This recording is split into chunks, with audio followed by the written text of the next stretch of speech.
Good morning friends, आप सब कैसे हैं। आई होप आप सब अच्छे होंगे। स्टडी विथ विजन चैनल पर आपका फिर से एक बार स्वागत है। जैसा कि हम लोग पिछली वीडियो में चर्चा किया था, वो हमारा क्या था टॉपिक, तो मैं आपको बता दूं कि हमारा टॉपिक था ट्रांस हिमालय। और जैसा कि मैंने बताया, चलिए समय को वेस्ट नहीं करते हुए मैं आगे डायरेक्ट टॉपिक की ओर आता हूं।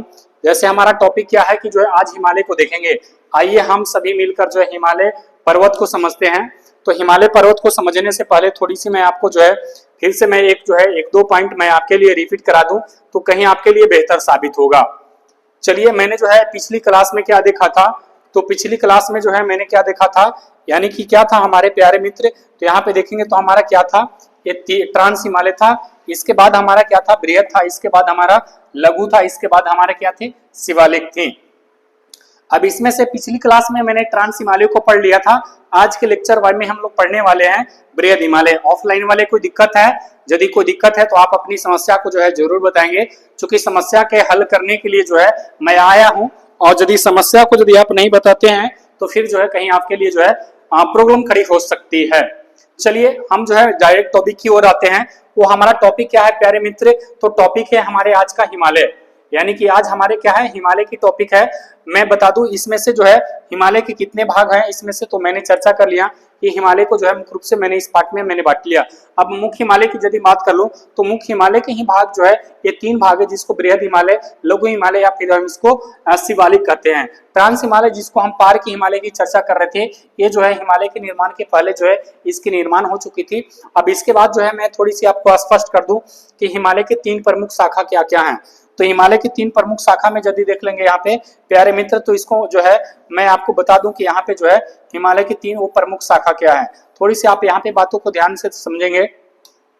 हिमालय के यदि देख लेंगे शाखा की इसमें से 1 सेकेंड, ये कैसे ऐसे हो गया है। हिमालय की तीन प्रमुख शाखा की बात कर लेंगे तो हिमालय की तीन प्रमुख शाखा हमारे क्या पे हैं, महान हिमालय, इसके बाद हम क्या कहते हैं लघु हिमालय, इसे हम क्या कहते हैं शिवालिक हिमालय। महान हिमालय को देखेंगे प्यारे मित्र, तो इसको अन्य और भी नाम है, इसको हम क्या कहते हैं मुख्य हिमालय भी कहते हैं। इसके अलावा इसको हम ग्रेट हिमालय भी कहते हैं। यानी कि मुख्य हिमालय हो गया हमारा, क्या हो गया ग्रेट हिमालय या महान हिमालय कहते हैं। लघु हिमालय की बात कर लेंगे तो लघु हिमालय को इसको मध्य हिमालय के नाम से भी जाना जाता है, या इसे मध्य हिमालय के नाम से जाना जाता है। शिवालिक को जब देखेंगे तो इसको बाह्य हिमालय के नाम से भी जाना जाता है। ये बाह्य हिमालय के नाम से जाना जाता है। शिवालिक हिमालय या फिर इसको बाद का हिमालय के नाम से भी जाना जाता है, बाद का हिमालय। अब इतने नामों से जाने जाते हैं। सारे चीज वो टॉपिक में हम लोग स्पेशली चर्चा करेंगे, परंतु आप यहाँ पे समझने की कोशिश करेंगे तो ये हिमालय की यदि हम सर्वोच्च रूप से यदि हम बात कर लेंगे, तो हिमालय की सर्वोच्च रूप से मैं बात करूं तो ये वाले टॉपिक को आप यदि देखेंगे, इस वाले पॉइंट को, तो मैं आपको स्पष्ट रूप से बता दूं कि यहाँ पे आपकी हिमालय होगी। प्यारे मित्र, यहाँ पे आप समझेंगे, मेरी बातों को ध्यान से समझेंगे यहाँ पे, तो ये आपका हिमालय हो गया। अब इन तीन प्रमुख मैंने समानांतर श्रेणियां बनाई है, और इन तीनों समानांतर श्रेणियों को मुख्य रूप से इसे हम क्या करें हिमालय करें। मुख्य रूप से हिमालय की यदि हम बात करेंगे प्यारे मित्र, तो आपको यहाँ पे दिख रहा होगा, इसको चौड़ाई यहाँ पे ज्यादा है और यहाँ पे चौड़ाई क्या है, कम है। तो हम थोड़ी सी हिमालय पर डिस्कशन कर लें, दो पॉइंट तो आपके लिए परीक्षा की दृष्टि से काफी ज्यादा महत्वपूर्ण हो जाएगा। हम हिमालय की औसत यदि हम यहाँ पे चौड़ाई की बात करेंगे प्यारे मित्र, तो इसकी चौड़ाई यहाँ पे 400 मीटर है, और यहाँ पे देखेंगे हल्का सा जाकर पतला हो गया, यहाँ पे 150 मीटर है, सॉरी 150 किलोमीटर। यहाँ पे कितनी है, 150 किलोमीटर, और यहाँ पे 400 किलोमीटर। यदि हम यहाँ पे पश्चिम से बात कर लें, यहाँ से पूरब तक, तो इसकी लंबाई 2500 किलोमीटर कितनी हो जाती है, 2500 किलोमीटर यहाँ से यहाँ तक इसकी लंबाई हो जाती है। हम ऊंचाई की बात करेंगे तो इसकी औसत ऊंचाई इसकी औसत ऊंचाई कितनी हो जाती है, 6000 मीटर। इसकी औसत ऊंचाई कितनी है प्यारे मित्र, तो 6000 मीटर इसकी औसत ऊंचाई हो जाती है। इसके बाद यदि हम बात कर ले तो ये सालों भर हिमाच्छादित रहता है, अर्थात ये बर्फ से ढका हुआ होता है। अब बर्फ से ढके होने के कारण यहाँ पे कुछ वनस्पतियां अलग अलग रूपों में पाई जाती है, जिसमें से हम वनस्पति वाले टॉपिक में विशेष रूप से चर्चा करेंगे। चलिए, थोड़ी सी और मैं इसको डीप कर दूं तो यहाँ पे देखेंगे तो पश्चिम में आपका एक सिंधु नदी यहाँ से निकलती है। तो सिंधु नदी हिमालय को काट देती है, और सिंधु नदी हिमालय को काटने के क्रम में यहाँ पे एक गार्ज का निर्माण होती है, उसे हम क्या कहते हैं सिंधु गार्ज कहते हैं। यहाँ पे पूरब में देख लेंगे तो यहाँ पे दिहांग गार्ज। दिहांग गार्ज क्या होता है कि जैसे हम मानसरोवर झील से जो है दो प्रमुख नदियां निकलती है, एक जो है इस ओर जाती है जिसको हम सिंधु कहते हैं, एक और जो है इस ओर जाती है जिसको हम क्या कहते हैं, हम इसे क्या कहते हैं प्यारे मित्र, तो जो है इसे हम क्या कहते हैं सांगपो कहते हैं तिब्बत में, या फिर यारलुंग कहते हैं। और वो नदी अरुणाचल प्रदेश में पहुंचती है तो उसको दिहांग कहते हैं। और इसे हम देख लेंगे तो ये जो है आपका असम में पहुंचता है तो इसे हम क्या कहते हैं ब्रह्मपुत्रा कहते हैं। तो उसे हम ब्रह्मपुत्रा नदी की चर्चा कर रहे हैं, जो कि नदियां जो है लगातार प्रवाह के कारण, लगातार जो है अपनी जो है धारा प्रवाह के कारण, ये जल प्रवाह के कारण जो है हिमालय को काट दी है। और काटने के क्रम में जो हिमालय की ऊंचाई से यदि आप देखेंगे नीचे जो है पतली से जो है सक्रिय जो है धुंधली पट्टी के रूप में दिखाई देगी, अर्थात जो है दिखाई नहीं स्पष्ट रूप से दिखाई देगा कि जो है धारा का मुख्य प्रवाह है। तो यानी कि जो है यानी कि बहुत जो है गहरी खाई बना दी है, उसी को हम क्या कहते हैं गार्ज कहते हैं। इसको हम क्या कहते हैं प्यारे मित्र, तो गार्ज कहते हैं।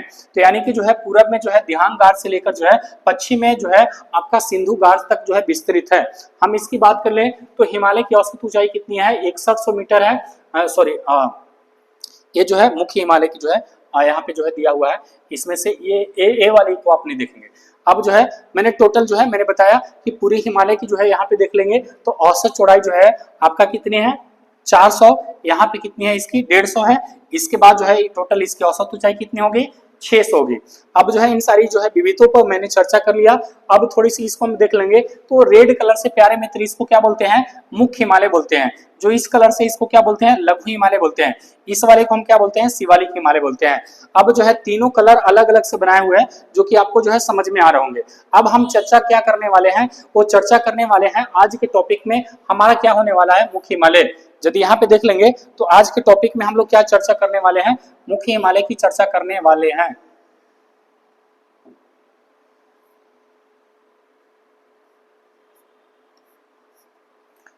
आज के टॉपिक में हम लोग चर्चा करने वाले हैं वो हमारा क्या होने वाला है मुख्य हिमालय।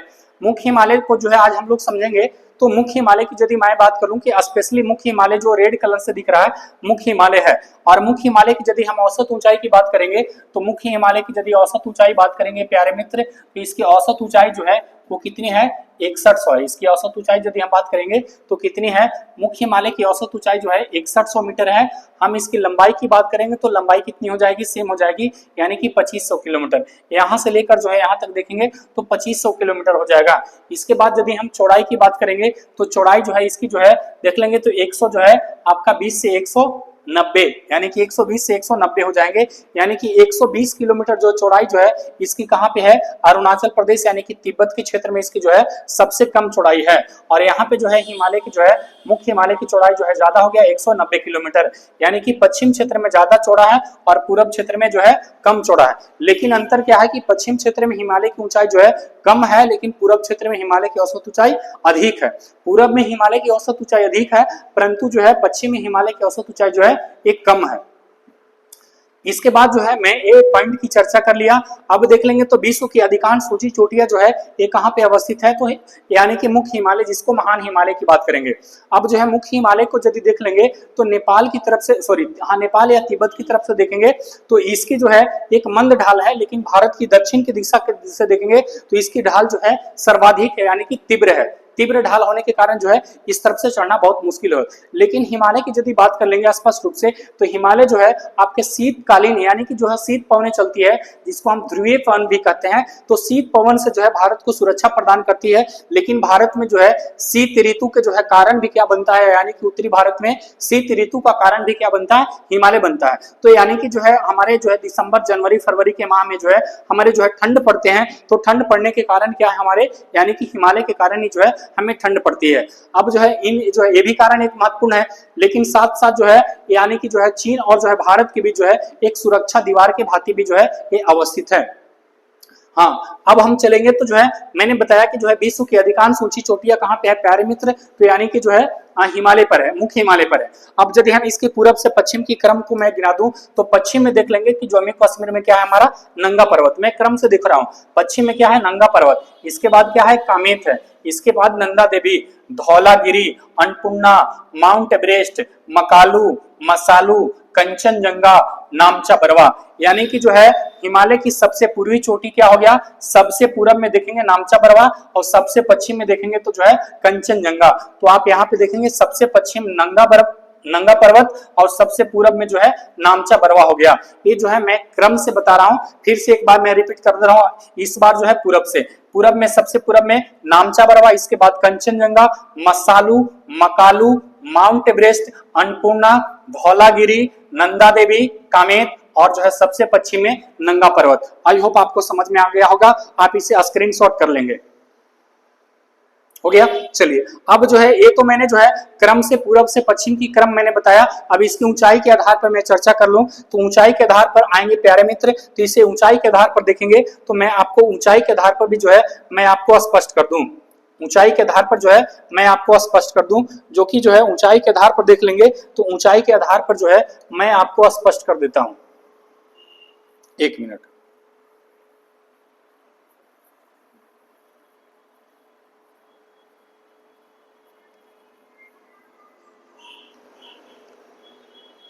आप इसे स्क्रीनशॉट कर लेंगे। हो गया। चलिए अब ऊंचाई के आधार पर देखेंगे तो जो है ऊंचाई के आधार पर जो है सबसे पहला क्या है, माउंट एवरेस्ट है। इसकी ऊंचाई कितनी है प्यारे मित्र, तो जो 8,848 किसी बुक में जो है 50 में मिलेंगे, किसी बुक में 52 भी मिलेंगे। चूंकि मैंने बताया था कि जो है इसकी ऊंचाई जो है दिन प्रतिदिन क्या हो रही है, बढ़ रही है, और बढ़ने के कारण मैंने समझाया था आपको कि जो है आपके जो है भारतीय प्लेट जो है वो एशियन प्लेट को जो है धक्का दे रहा है, और भारतीय प्लेट जो है प्रत्येक साल 5 सेंटीमीटर की ओर से जो है क्या है, गतिशील है। अब जो है इसकी जो है ये माउंट एवरेस्ट कहाँ पड़ता है, नेपाल में पड़ता है। दूसरा पॉइंट में देखूंगा कि जो है दूसरा पॉइंट में क्या हो जाएगा, K2, इसको जो है भारत में है और इसकी ऊंचाई कितनी है, 8611 है। हम तीसरा देख लेंगे कंचनजंगा जो नेपाल में है, इसकी ऊंचाई 8598 है। चौथा देखेंगे प्यारे मित्र तो क्या हो जाएगा, मकालू, यानी कि ये कहाँ नेपाल में है और इसकी ऊंचाई कितनी है, यानी कि 8481 है। धौलागिरी को देखेंगे नेपाल में है, ये हमारा कितना है, यानी कि जो है धौलागिरी को देखेंगे नेपाल में है, और जो है सॉरी इसमें एक चीज जो है इसमें मेंशन करेंगे, ये जो है ये गलत दिया हुआ है, यानी कि देख लेंगे तो ये जो है नेपाल में नहीं है बल्कि जो है कहाँ, सिक्किम में है। ये कहाँ पे है, सिक्किम में।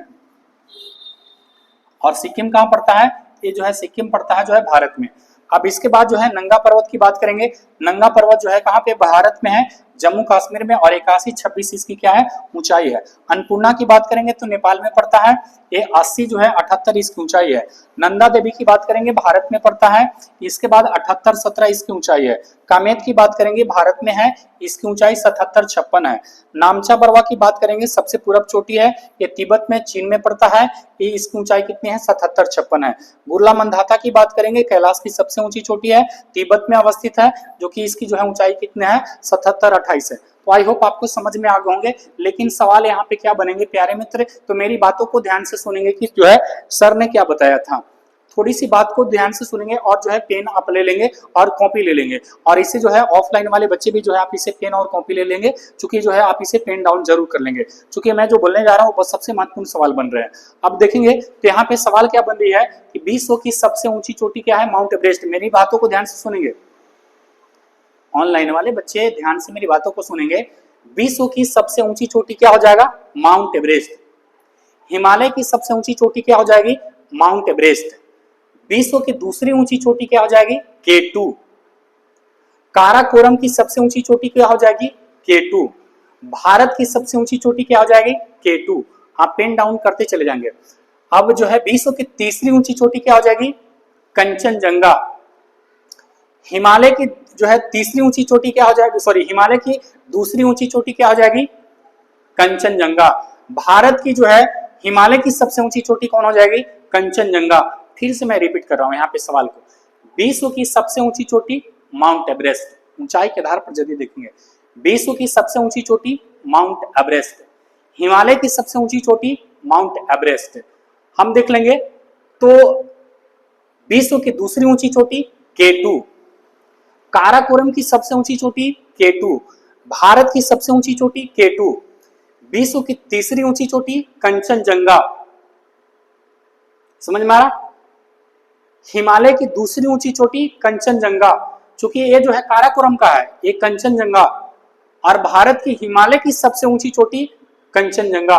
हिमालय का सबसे ऊंची चोटी कंचनजंगा और केटू का भारत का सबसे ऊंचा चोटी काराकोरम का सबसे ऊंचा चोटी केटू हो जाएगा। अब इनसे सवाल जो है ये बनते हैं, इसको जो है आप जरूर पेन डाउन कर लीजिएगा। चलिए जो है माउंट एवरेस्ट से संबंधित जो है कुछ जो है सवाल बन रहे हैं वो आपको मैं बता दूं। माउंट एवरेस्ट से संबंधित क्या सवाल बन रहे हैं आपको बता दूं। माउंट एवरेस्ट प्यारे मित्र, इसको हम क्या कर रहे हैं, माउंट एवरेस्ट। माउंट एवरेस्ट को नेपाल में क्या कहते हैं, नेपाली भाषा में हम क्या कहते हैं, इसको हम क्या कहते हैं, सागर माथा कहते हैं। प्यार से इसको समझिएगा, नेपाल में इसको हम सागर माथा कहते हैं। नेपाल में क्या कहते हैं, इसे सागर माथा कहते हैं। सागर माथा का मतलब क्या होता है प्यारे मित्र, स्वर्ग का शीर्ष होता है। इसका मतलब क्या होता है, स्वर्ग का शीर्ष। क्या होता है प्यारे मित्र, स्वर्ग का शीर्ष होता है।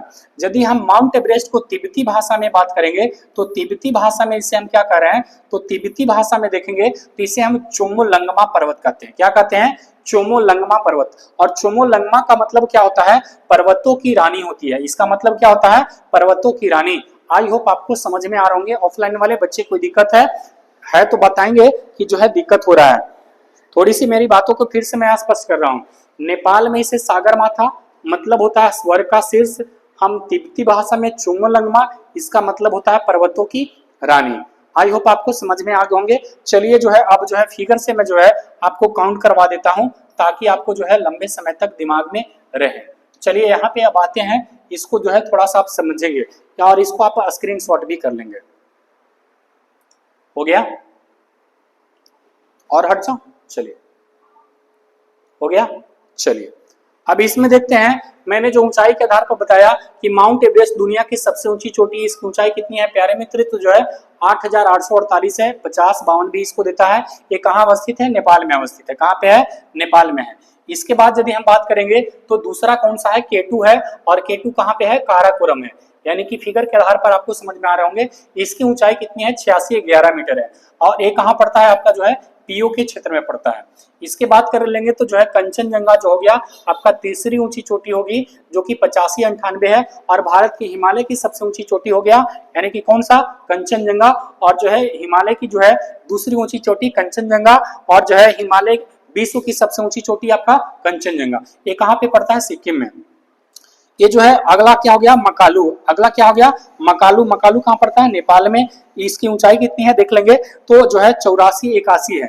धौलागिरी देख लेंगे तो जो है ये धौलागिरी कहाँ पड़ता है, नेपाल में पड़ता है। इसकी ऊंचाई जो है 8172 है, नेपाल में अवस्थित है। हम नंगा पर्वत कहाँ, इसकी ऊंचाई कितनी है, 8126। और ये कहाँ पड़ता है, भारत के कश्मीर में है। अब अगला हम देख लेंगे तो ये जो है इसको देख लेंगे। अब इसे भी आप स्क्रीनशॉट कर लेंगे। मैं हट जाता हूँ, कोई दिक्कत है तो आप बताएंगे जरूर। हो गया स्क्रीनशॉट। चलिए अब इसमें देख लेते हैं। उसके बाद हमारा क्या आ जाता है, अन्नपूर्णा पर्वत। अन्नपूर्णा पर्वत की ऊंचाई कितनी है, ये हमारी 8078 है। ये जो है देख लेंगे, इस कहाँ पड़ता है, नेपाल में पड़ता है। इसके बाद हमारा क्या हो गया, नंदा देवी। नंदा देवी इसकी ऊंचाई कितनी है, 7817। बहुत फेमस सवाल है और ये भारत के उत्तराखंड में है। इसके बाद देख लेंगे तो राकापोसी। राकापोसी मैंने बताया था कि लद्दाख की जो है सबसे ऊंची चोटी है और विश्व की सबसे तीखी ढाल वाली चोटी है। इसकी ऊंचाई है 7788। ये भारत के लद्दाख में अवस्थित है। कामेत हो गया। कामेत की यदि बात कर लेंगे तो 7756 ऊंचाई है और ये भारत के उत्तराखंड में अवस्थित है। नामचा पर्वत की बात कर लेंगे, ये जो है तिब्बत में अवस्थित है और इसकी ऊंचाई जो है 7756 है। गुरला मंदाता की बात कर लेंगे, ये तिब्बत में अवस्थित है। इसकी ऊंचाई जो है 7728 है। और जो है गुरला मंदाता जो है कैलाश पर्वत की सबसे ऊंची चोटी है। आई होप आपको समझ में आ गया होगा। तो मेरे ख्याल से जो है आप इसे जो है ऐसे पढ़ेंगे जैसे कि जो है मैंने जो है आपको समझाया। और जो है बहुत सारी जो है मैं पीडीएफ भी दे रहा हूँ और डेटा भी दे रहा हूँ, ताकि जो है डेटा के माध्यम से यदि आप तैयारी कर रहे हैं तो मेरे ख्याल से जो है ऐसा नहीं कि जो है बहुत सारे बच्चों का जो है कहना कि सर जो है किस लेवल की जो है आप तैयारी के लिए जो का सिलेबस है। तो प्यारे मित्रों मैं बता दूं कि ये सिलेबस जो मैं दे रहा हूँ ये जो है उच्च स्तरीय एग्जाम का है। जैसे देख लेंगे तो बीपीएससी का हो गया, इसके बाद बिहार दरोगा हो गया, बिहार सीजीएल हो गए, या अदर स्टेट का जो है पीसीएस का जो एग्जाम होता है उस लेवल की मैं डाटा दे रहा हूँ। और उन सभी एग्जामों में जो है यहाँ तक कि यूपीएससी के जो है आपके जो है पीटी में भी आपके जो है काम आएंगे। तो आई होप जो है आपको समझ में आ रहे होंगे। तो चलिए मिलता हूं अगले क्लास में, तब तक के लिए धन्यवाद और मुझे छुट्टी दीजिए, इजाजत दीजिए। और जो है मैं बता दूं कि यदि आप चैनल पर नए हैं तो चैनल को सब्सक्राइब कीजिए, लाइक कीजिए और जो है दबा कर इसे शेयर कीजिए। और जो है शेयर करना में जो है कोई कमी नहीं कीजिए और उन बच्चों तक पहुंचाइए जो बच्चे जो है इसी कारणवश किसी अभाव से जो है पढ़ नहीं पा रहे हैं, ताकि उन बच्चों तक वीडियो जाए और जो है ये इसकी भरपूर फायदा उठा सके और जो है अधिक से अधिक जो है दोस्तों के बीच शेयर कीजिए और इसे सब्सक्राइब जरूर कराइए। चलिए मिलते हैं अगले वीडियो में, तब तक के लिए धन्यवाद, थैंक यू।